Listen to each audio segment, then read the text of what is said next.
Hello friends, welcome to our channel. ఈ యొక్క ప్రోక్రాన్లో మనం చేసినటువంటి అణుపరీక్షలు 50 సంవత్సరాలు పూర్తయినటువంటి నేపథ్యంలో ఈరోజు మనం ప్రోక్రాన్ టెస్ట్ గురించి మనం మాట్లాడుకోబోతున్నాం. అది ఒకటే కాదు, మనం అణుపరీక్షలు ఎన్నిసార్లు చేసాం, దాంతోపాటు మనకి న్యూక్లియర్ టెస్ట్ విషయంలో ఇంటర్నేషనల్ లెవెల్లో ఉన్నటువంటి అగ్రిమెంట్స్ ఏ విధంగా ఉన్నాయి, ఇండియా ఇందులో మెంబర్షిప్ ఉంది, మన ఇండియాలో న్యూక్లియర్ మెటీరియల్తో పాటు అంటే ఈ యొక్క అణుపదార్థాలతోని న్యూక్లియర్ పవర్ ప్లాంట్ కూడా ఏర్పాటు చేయొచ్చు కదా. మన న్యూక్లియర్ పవర్ ప్లాంట్ నియంత్రించేటటువంటి చట్టాలు ఏ విధంగా ఉన్నాయి మన భారతదేశంలో, అలానే యురేనియం ఎన్రిచ్మెంట్ అంటే ఏంటి, దాంతోపాటు మన ఇండియాలో న్యూక్లియర్ పవర్ ప్లాంట్స్ ఎక్కడెక్కడ ఉన్నాయి, మ్యాప్ పాయింటింగ్.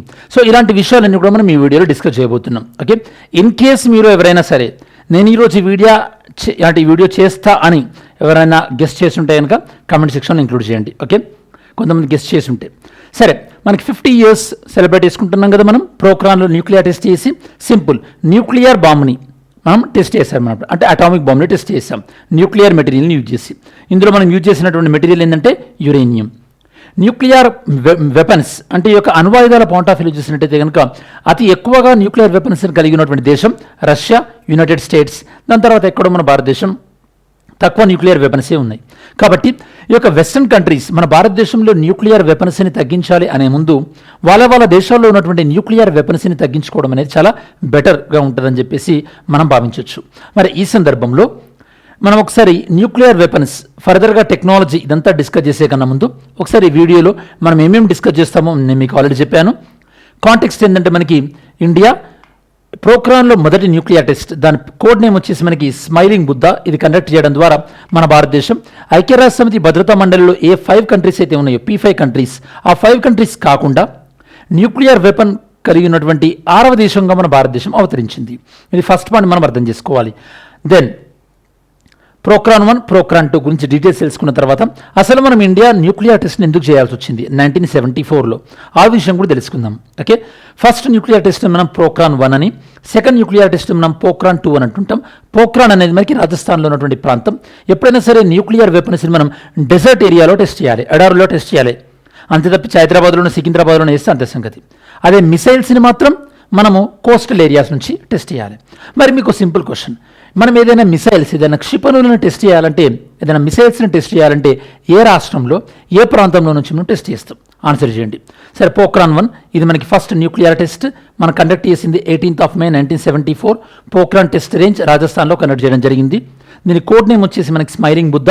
మన భారతదేశం అఫీషియల్గా ఏం డిక్లేర్ చేసిందంటే, ఇది టెస్ట్ చేసిన తర్వాత మేము ఓన్లీ పీస్ఫుల్ పర్పస్, అంటే ఏదైనా దేశం మా దేశం పైన దాడి చేస్తే, అటాక్ చేసినప్పుడు మాత్రమే మేము దీన్ని యూజ్ చేస్తాం, అంటే శాంతియుత ప్రయోజనాలకు మాత్రమే యూజ్ చేస్తాం, వేరే కంట్రీని అటాక్ చేయడం కోసం మేము యూజ్ చేయడం అని చెప్పేసి ఇండియా ప్రకటించింది. ఓకే, ఇప్పుడు కూడా మన భారతదేశం దానికి కట్టుబడి ఉంది. దాన్ని మనం న్యూక్లియర్ డాక్ట్రైన్ అంటాం. ఆ న్యూక్లియర్ డాక్ట్రైన్ ఏందో కూడా ఈ వీడియోలో మీకు చెప్తాను. యాక్చువల్లీ వీడియోకి సంబంధించి అంటే ఇలానే న్యూక్లియర్ మెటీరియల్కి సంబంధించిన గతంలో ఓపెన్ హమ్మర్ సినిమా రిలీజ్ అయినప్పుడు కూడా ఒక వీడియో చేశాను. అది ఇక్కడ కార్డ్స్లో ఇంక్లూడ్ చేస్తాను. మిస్ అయినట్టయితే కనుక దాన్ని కూడా చూడండి. మీకు వరల్డ్ లెవెల్లో కూడా World War II టైంలో ఏం జరిగింది, ఆ ఓపెన్ హమ్మర్ సైంటిస్ట్, ఆ డీటెయిల్స్ కూడా మీకు తెలుస్తాయి ఈజీగా. నెక్స్ట్ పోక్రాన్ 2 ఇది మనకి సెకండ్ న్యూక్లియర్ టెస్ట్. ఇందులో మనం ఆల్మోస్ట్ 5 న్యూక్లియర్ బాంబులను టెస్ట్ చేయడం జరిగింది. ఇది 2 days 11th May 13th May రోజు మనం సేమ్ పోక్రాన్ టెస్ట్ రేంజ్లో మనం చేసాం. దీన్ని కోడ్ నేమ్ ఆపరేషన్ శక్తి. ఇది చేసిన రోజు 11th and 18 2 days చేసామన్నాం కదా, 11th నుంచి 13th వరకు. ఆ 11th ఏదైతే ఉందో May 11th దాన్ని మనం నేషనల్ టెక్నాలజీ డేగా మనం అబ్జర్వ్ చేస్తున్నాం. ఓకేనా. నెక్స్ట్ ఇండియాస్ న్యూక్లియర్ డాక్ట్రైన్ అంటే మనం న్యూక్లియర్ మెటీరియల్స్ విషయంలో లేదా న్యూక్లియర్ వెపన్స్ విషయంలో మనం ఫాలో అయ్యేటటువంటి ప్రమాణాలు ఏంటంటే, నెంబర్ 1 నో ఫస్ట్ యూజ్, అంటే ఇండియా మనంతట మనమే, మన దేశం వేరే దేశాలపైన న్యూక్లియర్ వెపన్స్ని యూజ్ చేయం. Point number 1. Second minimal deterrence, అంటే న్యూక్లియర్ వెపన్స్ ఉండడం ద్వారా మనం ఏం సాధించవచ్చు, వేరే దేశం వల్ల మన దేశం పైన దాడి చేయకుండా మనం ఆపచ్చు. ఫర్ ఎగ్జాంపుల్, ఇప్పుడు ఒకవేళ ఉక్రెయిన్ దగ్గర న్యూక్లియర్ వెపన్స్ ఉన్నట్టయితే కనుక రష్యా ఉక్రెయిన్ పైన దాడి చేసేది కాదు. బెస్ట్ ఎగ్జాంపుల్, నార్త్ కొరియాలో న్యూక్లియర్ వెపన్స్ ఉన్నాయి కాబట్టి అమెరికా నార్త్ కొరియా పైన దాడి చేయలేకపోతుంది. అంటే డిటరెన్స్, అంటే వేరే వాళ్ళు మన పైన దాడి చేయకుండా వాళ్ళని నిరుత్సాహపరచవచ్చు అని చెప్పేసి. అలానే నాన్ న్యూక్లియర్ వెపన్ కంట్రీస్, అంటే న్యూక్లియర్ వెపన్స్ లేనటువంటి కంట్రీస్ పైన మనం న్యూక్లియర్ వెపన్స్ని ఎప్పుడు కూడా యూజ్ చేయము. ఓకే, ఇది మనకు ఆల్రెడీ ఈ పాయింట్ కవర్ అయిపోయింది. అంటే వేరే వాళ్ళు అటాక్ చేస్తే మనం అటాక్ చేస్తాం. ఇది మనం ఓవరాల్గా న్యూక్లియర్ డాక్ట్రైన్కి సంబంధించినటువంటి అంశాలు అన్నమాట. ఫస్ట్ మనం న్యూక్లియర్ వెపన్స్ని డెవలప్ చేయాలంటే మనం యురేనియం అనే మెటీరియల్ మనం ఏం చేయాలంటే దాన్ని శుద్ధీకరించాలన్నమాట. దాన్ని మనం యురేనియం ఎన్రిచ్మెంట్ అంటారు అనమాట. నార్మల్గా యురేనియం మనకి సహజ సిద్ధంగా దొరికేది యురేనియం 238లో ఎక్కువ ఉంటుంది. సహజ సిద్ధంగా దొరికే యురేనియంలో జస్ట్ 1% కన్నా తక్కువనే యురేనియం 235 ఉంటుంది. కాకపోతే ఎప్పుడైతే దాన్ని మనము సెంట్రిఫ్యూజ్ టెక్నిక్ ద్వారా మనం దాన్ని ఎన్రిచ్మెంట్ చేస్తుంటామో, శుద్ధీకరణ చేస్తుంటామో, యురేనియం 235 లెవెల్స్ పెరుగుతూ వస్తుంటాయి అన్నమాట. ఎప్పుడైతే యురేనియం 235 లెవెల్స్ పెరుగుతుంటాయో అప్పుడు ఆ యురేనియంని మనం అటామిక్ బాంబ్స్ కూడా వాడేటటువంటి అవకాశం ఉంటుంది. దానికన్నా ముందు కొద్దిగా తక్కువ ఉన్నటువంటి యురేనియం 235ని మనం న్యూక్లియర్ పవర్ ప్లాంట్స్లో వాడవచ్చు. మనం న్యూక్లియర్ పవర్ ప్లాంట్స్లో వాడాలంటే మనము ఉన్నటువంటి యురేనియంలో 5% యురేనియం 235 ఉంటే సరిపోతుంది. అదే మనం న్యూక్లియర్ బాంబ్ తయారు చేయాలంటే లేదా అటామిక్ బాంబ్ తయారు చేయాలంటే అరౌండ్ 90% వరకు తీసుకురావాల్సి ఉంటుంది. ఇలా ఇరాన్ ఇలా న్యూక్లియర్ ఎన్రిచ్మెంట్ చేస్తుంది అని చెప్పేసి ఇరాన్ పైన ఆంక్షలు విధించడం జరిగింది. ఎవరు ఆంక్షలు విధించారు? IAEA, international atomic energy agency. మరి ఏజెన్సీ యొక్క హెడ్ క్వార్టర్ ఎక్కడ ఉందో చెప్పండి. ఓకే, ఎలాగో నేను మీకు వీడియో చివరిలో చెప్తాను, తెలిసిన వాళ్ళు చెప్పండి IAEA వాళ్ళ యొక్క హెడ్ క్వార్టర్ ఎక్కడ ఉందని చెప్పేసి. మరి ఇండియా, నేను మీకు ఇందాక నేను చెప్పాను, యురేనియంని మనం ఎన్రిచ్ చేసినప్పుడు ఒక స్థాయి వరకు ఎన్రిచ్ చేస్తే దాన్ని మనం న్యూక్లియర్ రియాక్టర్లో వాడుకోవచ్చు అని చెప్పాను కదా. మరి మన ఇండియాలో ఉన్నటువంటి న్యూక్లియర్ రియాక్టర్స్ ఎక్కడెక్కడ ఉన్నాయి? ప్రధానమైనటువంటి న్యూక్లియర్ ప్లాంట్స్ మన ఇండియాలో నేను మీకు చెప్తాను. ఒకటి వచ్చేసేసి మనకి నరోరా అటామిక్ ప్లాంట్ ఉత్తరప్రదేశ్, దాని తర్వాత Madras atomic power plant Tamil Nadu, Kudankulam nuclear power plant ఇది కూడా తమిళనాడులోనే. మరి కూదంకులం న్యూక్లియర్ పవర్ ప్లాంట్కి ఏ దేశం సహాయం చేస్తుందో మీరే ఆన్సర్ చేయాలి. కైగా న్యూక్లియర్ పవర్ ప్లాంట్ ఇది మన Kaiga Karnataka, Tarapur atomic power plant Boisar Maharashtra, Kakrapar atomic power plant Tapi Gujarat, Rajasthan atomic power plant Kota Rajasthan. ఈ ప్రాంతంలో మన భారతదేశంలో అటామిక్ పవర్ ప్లాంట్స్ ఉన్నాయన్నమాట. ఓకే, సరే. మరి ఈ యొక్క న్యూక్లియర్ రీసెర్చ్కి స్టార్టింగ్ ఎక్కడి నుంచి వచ్చింది మన ఇండియాలో? 1945 అంటే మనకు స్వాతంత్రం రాకముందే హోమీ జహంగీర్ బాబా తను బ్రిటిష్ వాళ్ళని కన్విన్స్ చేసి అప్పుడున్నటువంటి మన భారతదేశంలో ఉన్నటువంటి రాజకీయ నాయకులను కన్విన్స్ చేయడం ద్వారా 1945లో Tata Institute of Fundamental Research అనేది ఎస్టాబ్లిష్ అయింది. ఇది మన భారతదేశంలో హైయెస్ట్ రీసెర్చ్ సెంటర్ అనమాట. న్యూక్లియర్ ఫిజిక్స్ సంబంధించి కానీ న్యూక్లియర్ రీసెర్చ్కి సంబంధించి కానీ. ఇండిపెండెన్స్ వచ్చిన తర్వాత హోమీ జహంగీర్ బాబా యొక్క సలహా మేరకు అనుకోండి, లేదా తను ప్రెషరైజ్ చేయడం వల్ల కానీ జవహర్లాల్ నెహ్రూ గారి ప్రభుత్వము 1954లో డిపార్ట్మెంట్ ఆఫ్ అటామిక్ ఎనర్జీ అనేదాన్ని క్రియేట్ చేయడం జరిగింది. ఇది ఒక అటానమస్ బాడీ లాగా క్రియేట్ అయింది అనమాట. అంటే మన ఇండియాలో న్యూక్లియర్ రీసెర్చ్కి సంబంధించినటువంటి అన్ని ఆపరేషన్స్ని కూడా ఈ డిపార్ట్మెంటే చూసుకుంటుంది. నెక్స్ట్ మనం 1974లో ఫస్ట్ న్యూక్లియర్ టెస్ట్ ఎందుకు చేయాల్సి వచ్చింది? ఎందుకంటే దానికన్నా 10 years ముందు 1964లో చైనా వాళ్ళు న్యూక్లియర్ టెస్ట్ చేశారు. చైనా వాళ్ళు న్యూక్లియర్ టెస్ట్ చేసిన తర్వాత ఒకవేళ చైనా వాళ్ళు మనల్ని న్యూక్లియర్ వెపన్స్తో అటాక్ చేస్తే ఎలా అని చెప్పేసి మనం అమెరికా వాళ్ళని కానీ రష్యా వాళ్ళని కానీ హెల్ప్ అడిగాం, మీరేమన్నా మాకు హెల్ప్ చేస్తారా అని చెప్పేసి. అప్పుడు వాళ్ళ దగ్గర నుంచి ఎలాంటి అష్యూరెన్స్ కూడా మనకు లభించలేదు. దాంతోపాటు అంతకుముందు జరిగినటువంటి 1962 వార్ అయితేనేమి, అలానే 1965 ఇండియా పాకిస్తాన్ వార్లో చైనా పాకిస్తాన్కి సపోర్ట్ చేయడం, ఇవన్నీ చూసిన తర్వాత మనకి ఏమర్థమైందంటే చైనా న్యూక్లియర్ వెపన్స్ అని కలిగి ఉండడం వల్ల మనకి ఏదో రోజు థ్రెట్ వస్తుంది కాబట్టి మనం కూడా న్యూక్లియర్ వెపన్స్ అని కలిగి ఉండడమే సముచితమైనటువంటి నిర్ణయం అని చెప్పేసి మనం న్యూక్లియర్ వెపన్స్ని డెవలప్ చేసుకోవడం స్టార్ట్ చేసాం. ఓకే, మన ఇండియాలో ఈ యొక్క న్యూక్లియర్ మెటీరియల్కి సంబంధించి అంటే పవర్ ప్లాంట్స్కి సంబంధించి రెగ్యులేట్ చేస్తున్నటువంటి చట్టాలు ఏంటంటే atomic energy act 1962, environment protection act 1986, radiation protection rules 1962 and mines minerals substance rules 1984. ఇది యురేనియం మైనింగ్ ఎలా చేయాలి అదనమాట. దాని తర్వాత న్యూక్లియర్ పవర్ ప్లాంట్లో విడుదలయ్యేటటువంటి వేస్ట్ మెటీరియల్ ఏదైతే ఉందో దాన్ని ఎలా డిస్పోజ్ చేయాలని చెప్పేసి atomic energy safe disposal of radio active waste rules 1987. ఇవన్నీ కూడా మన భారతదేశంలో రేడియో యాక్టివ్ మెటీరియల్స్కి సంబంధించి కానీ న్యూక్లియర్ పవర్ ప్లాంట్స్కి సంబంధించి కానీ వివిధ రకాలైనటువంటి రూల్స్. నెక్స్ట్ అంతర్జాతీయ స్థాయిలో న్యూక్లియర్ వెపన్స్ని కంట్రోల్ చేయడానికి తీసుకొచ్చినటువంటి మొట్టమొదటి ప్రయత్నం ఏంటంటే నాన్ ప్రొలిఫరేషన్ ట్రీటీ 1968.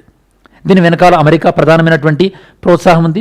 దాంతోపాటు మన కోల్డ్ వార్ టైంలో అమెరికాకు రష్యాకు మధ్యలో విపరీతమైనటువంటి పోటీ ఉన్నటువంటి నేపథ్యంలో పర్మనెంట్ 5 కంట్రీస్ అంటే ఐక్యరాజ్య సమితి భద్రతా మండలిలో ఏవైతే 5 దేశాలు శాశ్వత సభ్యత్వం కలిగి ఉన్నాయో ఆ 5 దేశాలు మినహాయించి అవి కాకుండా మిగతా ఎవరు కూడా న్యూక్లియర్ వెపన్స్ని డెవలప్ చేయొద్దు అని చెప్పేసి దీన్ని తీసుకొచ్చారు. మన భారతదేశం ఏమంటుందంటే న్యూక్లియర్ వెపన్స్ ఉంటే అందరి దగ్గర ఉండాలి, లేకపోతే ఎవరి దగ్గర ఉండకూడదు. అంతే తప్పించి ఇలా 5 దేశాలు మాత్రమే న్యూక్లియర్ వెపన్స్ కలిగి ఉండడం అనేది రాంగ్ అని చెప్పేసి, ఇది డిస్క్రిమినేటరీగా ఉందని చెప్పేసి ఇండియా దీనిపైన సైన్ చేయలేదు. సేమ్ థింగ్ అలానే కాంప్రిహెన్సివ్ టెస్ట్ బ్యాన్ ట్రీటీ పైన కూడా ఇండియా సైన్ చేయలేదు. Next, treaty and the prohibition of nuclear weapons, ఇది మనకు 2021లో వచ్చింది ఒప్పందం. ఇండియా ఇంతవరకు దీనిపైన ఇంకా సైన్ చేయలేదు. అలానే న్యూక్లియర్ సప్లైస్ గ్రూప్, ఇది మనం న్యూక్లియర్ టెస్ట్ చేసిన తర్వాత 1974లో దానికి ప్రతిస్పందనగా ఏర్పడినటువంటి సంస్థ అనమాట. అంటే ఈ గ్రూప్లో ఉంటేనే న్యూక్లియర్ మెటీరియల్ అనేది మనకు వస్తుంది.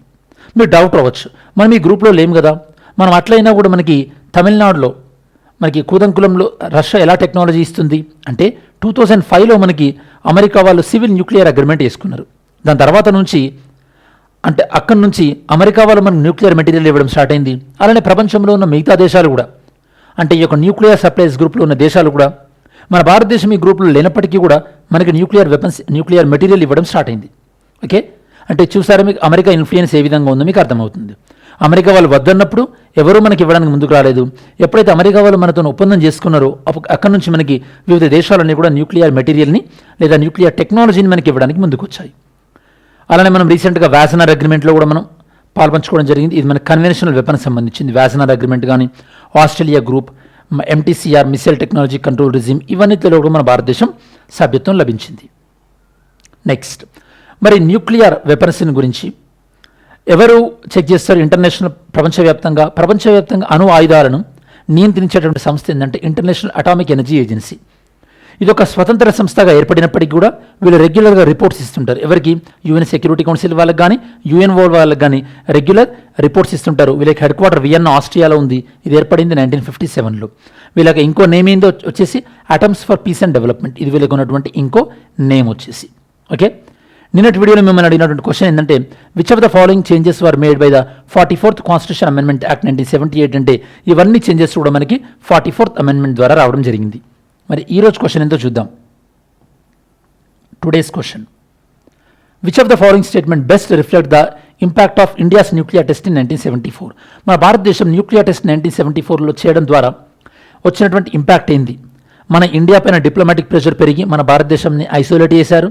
సెకండ్, ఏషియా రీజనల్ స్టెబిలిటీ అనేది వచ్చింది. మన భారతదేశం ఇంకా పెరిగింది, మన భారతదేశం యొక్క ప్రతిష్ట. థర్డ్ వన్, ఇది పెద్దగా ఏం చేంజ్ చేయలేదు మన భారతదేశం యొక్క స్థాయిని. ఫోర్త్ వన్ ఏంటంటే ఈ యొక్క ఇంటర్నేషనల్గా అన్ని దేశాలు కూడా మన భారతదేశాన్ని కోఆపరేట్ చేయడం స్టార్ట్ చేశాయి. ఈ 4 స్టేట్మెంట్లలో ఏది బెటర్ స్టేట్మెంటో మీరు పిక్ చేయండి. చాలా చాలా చాలా కాంప్లికేటెడ్ క్వశ్చన్, మీరు జాగ్రత్తగా ఆన్సర్ చేయడానికి ట్రై చేయండి. ఓకే, ఇట్లాంటి క్వశ్చన్స్ రేపు గ్రూప్ 1 ప్రిలిమ్స్లో అడుగుతుంటారు. సరే, మనం వీడియో చివరిలోకి వచ్చేసాము కాబట్టి 50th యానివర్సరీ పోఖ్రాన్ టెస్ట్ సందర్భంలో పోఖ్రాన్ టెస్ట్ 1, టెస్ట్ 2 ఏ సందర్భంలో టెస్ట్ చేయాల్సి వచ్చింది, యురేనియం ఎన్రిచ్మెంట్ ఏంది, అలా ప్రీ ఇండిపెండెన్స్ టైంలో, పోస్ట్ ఇండిపెండెన్స్ టైంలో ఎలా మనం న్యూక్లియర్ రీసెర్చ్ ముందుకెళ్ళింది, న్యూక్లియర్ రీసెర్చ్కి సంబంధించినటువంటి చట్టాలు, రూల్స్, ఇంటర్నేషనల్ ట్రీటీస్, దాంతోపాటు మన భారతదేశంలో ఎక్కడెక్కడ న్యూక్లియర్ రియాక్టర్స్ ఉన్నాయి అండ్ అటామిక్ ఎనర్జీ ఏజెన్సీ గురించి మనం తెలుసుకోవడం జరిగింది. ఇది మనకు ఓవరాల్గా పోఖ్రాన్ 50th యానివర్సరీ సందర్భంలో ఆ టాపిక్ సంబంధించినటువంటి సమగ్రమైన విశ్లేషణ. Thanks for watching this video. Have a great day. జై హింద్.